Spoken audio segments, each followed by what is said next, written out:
Loh, Pak No niku tumben jenengan saking pundi to Pak No? Kimang dari rumah terus nang Pak Lasin golek winete rong. Alah. Pirang-pirang dina jane kula badhe matur jenengan lho Pak No. Enten perlu napa? Iki ngeten lho. Carane kula niki ajenge bayar sekolahe putune niki kula niki sakjane badhe gadekne motor.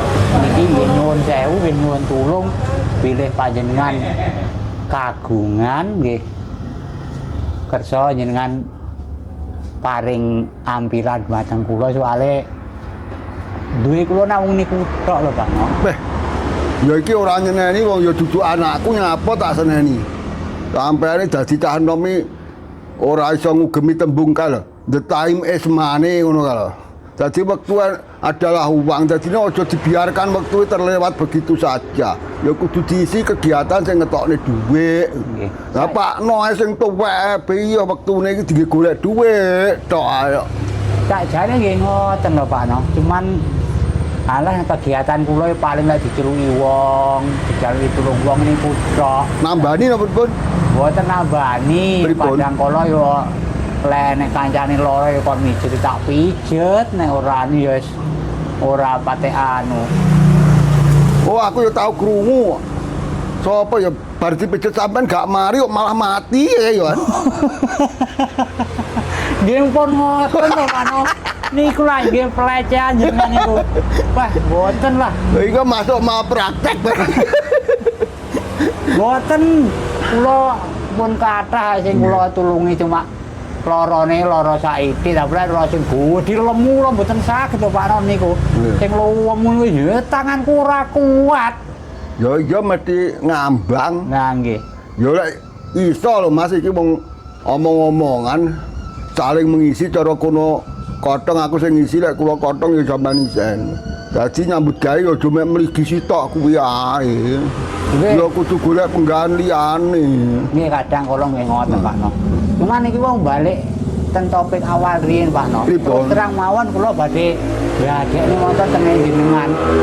Nggih mugi-mugi to Pak No jenengan saged nulung kula soalé niki bener-bener panggih niki Pak. Ya niku montor niku antar BPKB-ne mboten niku. Lek BPKB-ne enten Pak No, dijamin. Cuma STNK-ne niku ilang. Wah, Mboten kathah kula ngambil niki Pak No. pinten kira-kira? Lah ora-orane 1.500 mawon. Pun ngeten mawon Pak No. 8 dina sampai 10 dina ngoten lho Pak No.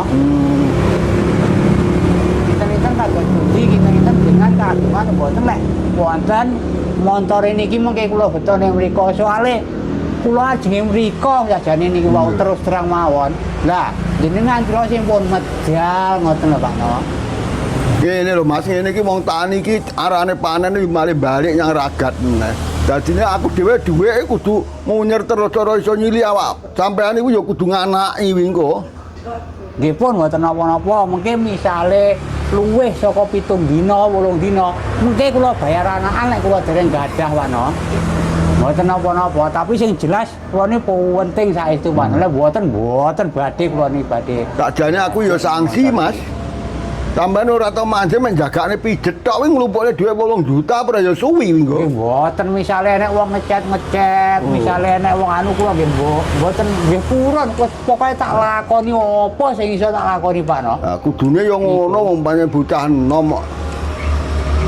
Bocah enom tulang punggungnya negara, cahe enom melempem terus negarane apa pengen ambruk.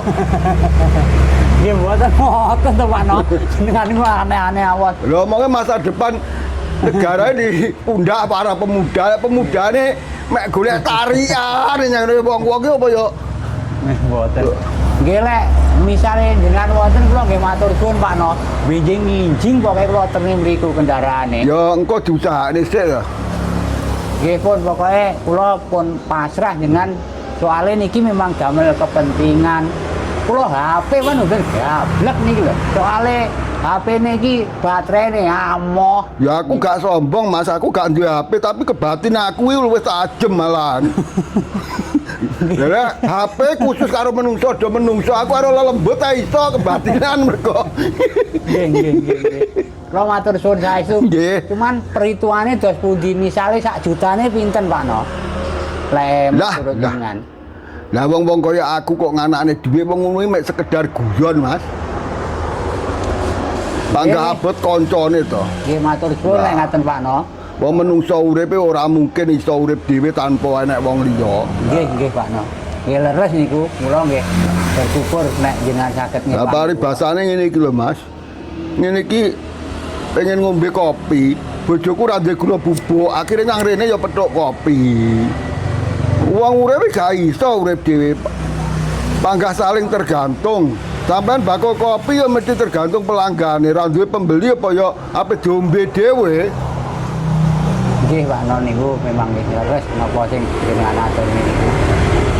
Lah iso ae wong urip ya aja saling nyites-menyites, lah iso ya saling tolong-menolong. Kancane kabotan ya ayo diwangi, kancane kerepotan ya dibantu.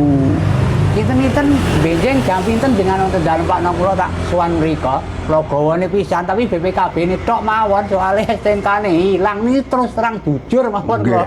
Ilang STNK-ne niki. Pinten jam piro jenengan wonten dalem ngoten lho maksude. Ya pokoknya aku ki aja aku ki wong sregep lho Mas. Wis jam 6 ngono kuwi aku wis nek sawah. Dadine kudune jam 5 sampeyan wis teko nggonku. Nggih, benjing jam 5 wis setengah 6 lah ora-orane mengke kula tak mriku, kula terni mriku montore. Yen siapaken wis tak juta setengah wis rasa akeh Pak No kula penting niku. Pokoknya lek golek ya aku ditangguh aku aja ngantek kedhisikan tangi. Nggih. Mergo aku tak nggih patokan ya kuwi mau lho. The time is money. Waktu terlewatkan sekian detik kuwi dhuwitku wis ilang. Nggih, Pak. Memang leres niku Pak No. Dengan memang nggih pas niku. Kula piyambak nggih salut kan jenengan niku. Mulane wong kudu pinter-pinter gunakne wektu. Dik.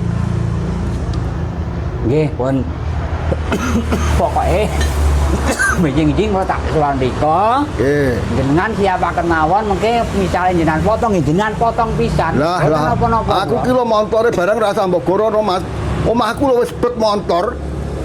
Alhamdulillah Pak No, matur suwun Mbah. Mbah nuwun sanget lan jenengan kagungan anu Yo. niku. Ya pancen kudune ya ngono saling membantu.